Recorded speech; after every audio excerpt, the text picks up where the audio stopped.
అల్లు అర్జున్ వ్యవహారంలో రేవంత్ రెడ్డికి పవన్ సపోర్ట్ చేస్తున్నారు. బన్నీని ఒంటరి చేశారంటూనే అరెస్టును సమర్థించారు డిప్యూటీ సీఎం పవన్ కళ్యాణ్. ఎంత పాపులారిటీ ఉన్నా పవర్ ఉన్నా చట్టం ఎవరికి చుట్టం కాదంటూ బన్నీకి చురకలంటించారు. రేవంత్ బలమైన నేత అంటూ పవన్ కితాబునిచ్చారు. బన్నీ స్థానంలో నేనున్నా అరెస్టు చేసేవాడంటూ పవన్ వ్యాఖ్యానించాడు. టాలీవుడ్ ఎదుగుదలకు రేవంత్ ఎంతో కృషి చేస్తున్నారంటూ పవన్ కళ్యాణ్ మెచ్చుకున్నారు.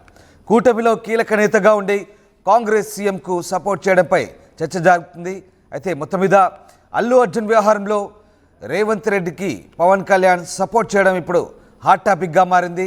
మరోవైపు అల్లు అర్జున్ను ఒంటరిగా మారాడంటూనే మరోవైపు ఇటు రేవంత్ రెడ్డిని బలమైన నేత అంటూ టాలీవుడ్ అభివృద్ధికి రేవంత్ ఎంతో కృషి చేస్తున్నారంటూ పవన్ కళ్యాణ్ రేవంత్ రెడ్డిని సమర్థించే ప్రయత్నం చేశారు.